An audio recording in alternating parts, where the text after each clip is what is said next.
Well, that can be still pretty long. Hey, y'all, it's me, Marty. Hope you're all doing well today. It's warm. It's like 80 degrees. October 11th in Minnesota. What the heck is going on? It's going to drop to 40 tomorrow. I'll be back to normal. That'll be nice. I'm so ready for fall. I mean, it's been nice. It's been cooling off. 50s, 60s for highs, but just warm enough that we have tons of flies, tons of Asian beetles, box elder bugs.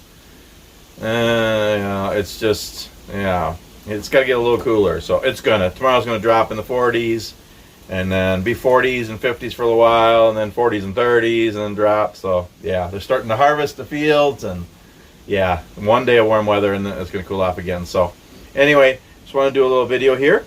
I just cleaned my shop. It's a lot cleaner than it was. It still needs some cleaning, but it's a lot better than it was. And because I cleaned it, I'm going to do another shop tour video. And, I know I just did one earlier in the year, but I'm going to do another one. Not much has changed, but just because it's clean. But I'm not doing that in this video. But that's to come sometime this week, probably tomorrow. The video I'm going to do now is kind of a different one. And if you don't like it, you don't have to watch it. But I just thought it would be important to do something different. You can skip this if you want, but I know some of you might value this. I want to just talk a little bit about my prostate journey. And this might be a series of videos, depending on if it gets better or worse or whatever. And just to share my thoughts and my experience and my story a little bit might help encourage others. That's what my channel is all about, and I just decided to share this a little bit. Some of you already know some things, family and friends, you know a lot more, but so basically prostate problems, personal plumbing problems, not something people like to talk about, but for guys it's something that happens in life as you get older. Your prostate enlarges and makes it hard to go to the bathroom. Either you can't stop going or you can't go. Just lots of different issues. And I'm realizing lately, talking to doctors and different people, that it happens to most guys, and actually really happens to all guys at some level. So I've been dealing with this for quite a few years. I'm going to say 10, 12 years at least, maybe more. And how it's been for me is that I have to go all the time. I go to the bathroom and I don't get rid of it all. I know this is kind of a weird thing to talk about, but it's important to. I don't get rid of it all, so I'm constantly going. And for the last, about a dozen years or more, I've been getting up in the middle of the night 4, 5, 6 times sometimes. It's been many years since I've had a really good night's sleep, and I'm just used to it. I get up in the night to go a lot. When I have to go, I really have to go. Sometimes I don't make it. And truck driving's been hard because trying to get to a truck stop or rest area quick enough, and I don't even bother trying anymore. I mean, I have a pee jug in my truck. Most guys do. I also have a porta potty in there. But I pull over on the side of the highway a lot of times, multiple times through the day, go to the bathroom. And that's been a pain, and just, but I've gotten used to it over the years. And my PSA has always been kind of high, and they were always watching for cancer. I have a lot of cancer in my family, so, watch for that. But more the worries of cancer is because if I die today, I've had a blessed life, a full life. If I live another 50 years, that's wonderful too. I get to live here. It's a win-win situation when you have Jesus. So I have no fear of cancer. I have a lot of it in my family. It's a hard thing, but I don't fear it. But being uncomfortable is worse to me. That's more of an issue. And the having to go to the bathroom all the time has just been a pain through the years. But what's worse than that is not being able to go. And this year, it's gotten worse, harder for me to go. And I'm going to say about a month ago, it was getting really hard to go. A couple of nights, I just couldn't. It was, I was trying, and I'm grunting, and nothing's coming out, and it hurts. And I'm a grown man, and I was crying and praying, asking God to help me to go to the bathroom. And actually, after praying, it got better for a few days, for a couple weeks, actually. And 2 weeks ago, and it's just been off and on, getting worse. A couple of weeks ago, I went up bear hunting with a friend. You've seen that video. And on Friday night, we went up Thursday and Friday night, I got to where I couldn't go at all. I had to go, and there's nothing coming out. And I don't know how you realize this. And again, if you don't want to hear about this, just move on. but it's an important thing to talk about for some people. If you have to go to the bathroom really bad and there's nothing coming out, it hurts. It hurts. It's like it's plugged. Something is just not right.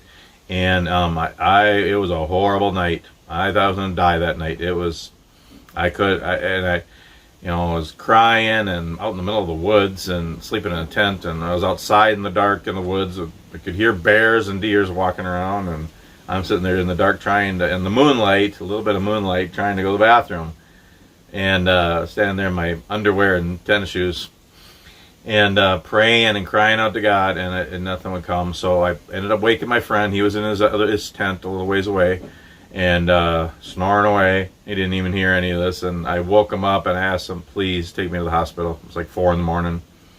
He rushed me to the hospital. I thought we were going to have to go to Duluth, which is a few hours away, but Grand Marais, where we were, had a hospital, and actually as big as Litchfield here, and really nice. They did a great job. Anyway, they got me in. I crawled in there basically, and they put a catheter in, and that was very painful. Putting the catheter in, because I have an enlarged prostate and it's bruised, whatever. I don't know what's, it hurt going in. But having the catheter was a relief. And then came home. We packed up that day on Saturday, enjoyed a little bit more of the camp, and then came home so I could be more comfortable at home. And last Wednesday, had an appointment at urology in St. Cloud, about an hour north of our house. And they took the catheter out, which was painful. And they did an exam with a camera probe going in, and that was incredibly painful. I think you probably all heard me screaming. I know that sounds funny, but it wasn't funny. It was painful. And anyway, and they looked at everything, and so the doctor decided to, I'm going to have an MRI tomorrow. Tomorrow's Wednesday again, week later. And then they're scheduling me for a surgery, which is a couple weeks from now. I just got the appointment.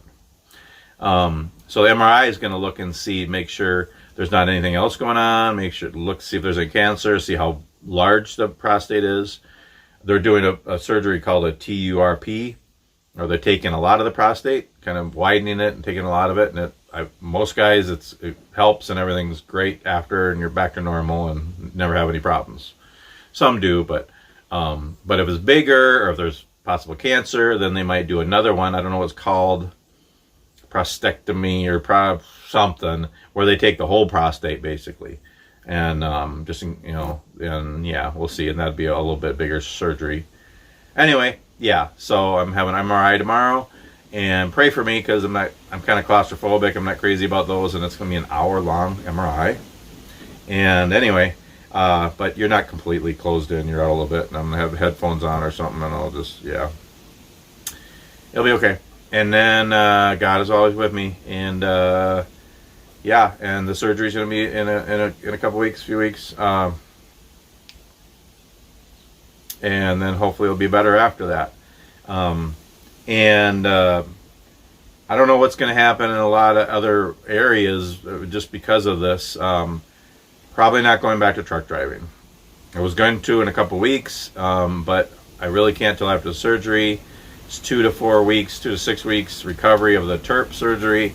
And so we're talking into November. So I talked to my boss, and he would love to keep me, but he understands that I can't drive, and so I'm going to empty my truck today and return the truck. And he said, I'd love to have me back after I'm feeling better again. But he has to run a business, and I totally understand. So, and I want to get off the road anyway. So I was kind of upset today figuring that, and because now I don't have any income, and I have to pay him back what I've been borrowing, basically. So lots of things up in the air, and it's kind of stressful, but God is good, and all the time, and he's with me, and he's our ultimate provider, and he's going to take care of us.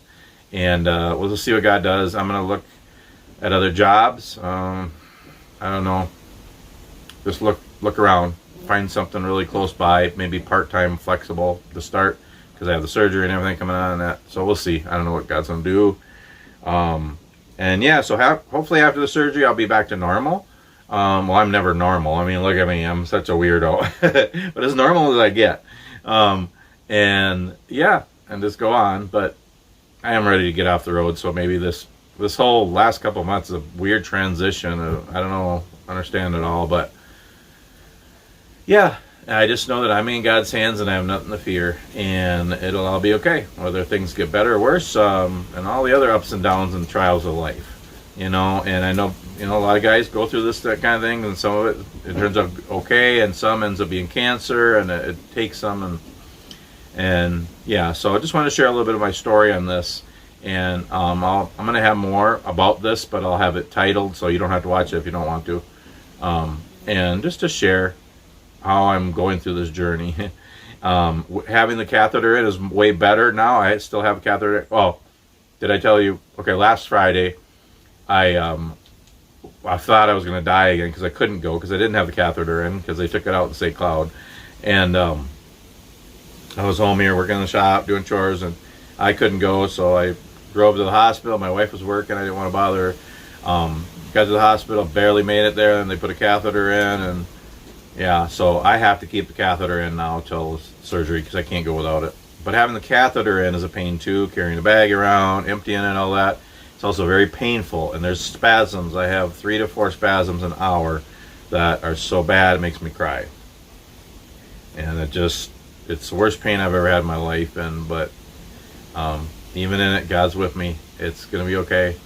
God is so good. I've been blessed so much in my life, and I wanna help people while I'm going through this, not after, but while I'm going through this pain and the uncertainty and all the different things. I want to help others. I want to encourage others who are going through pains like this or other things. And so, yeah, I want to take some time in the coming weeks to just visit people in our church and just keep being involved in the youth and outreach and different things I do, woodworking and stuff. And just let God shine through me to others through this trial. Again, I've said before, was James 1, 2, and 3, consider it pure joy, my brothers and sisters, whenever you face trials of many kinds, because you know that by the testing of your faith develops perseverance. I would rather have Jesus in trials than to have an easy life and not have Jesus. Bring on the trials, because I have Jesus. So I'll be okay.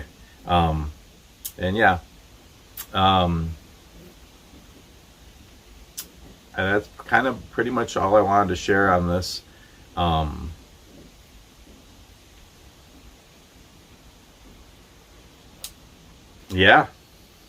going to end this video now. Keep it under 15 minutes. And I'll be having updates on how everything's going in this situation. I am going to do a new shop tour video, maybe today or tomorrow. I finished the Welcome Center, and I'm going to... I actually delivered it to church today, so I got to go to church and I'll do a quick little video on it, how it looks finished. And more videos coming up. And fun things of just me sharing my life with y'all and trying to help you be inspired and encouraged and to help you smile. So there's a fly on my camera. Yep, he's walking around. I don't know if he's going to go on the lens part. He's over there. Oh, he's going over there. Oh, where? Oh, he's on the back now. Oh, there he's. Oh, I don't know. Oh, flies. Tomorrow they'll be gone. Anyway, I hope you're all doing well. I pray you're all doing well. And I just thank you for watching my silly, goofy channel. And I hope you are inspired and you enjoy what you see here. And it's just nice that we can share our lives together. I pray that you're all finding joy and peace in the middle of trials. So anyway, we'll talk to you soon. Have a wonderful day.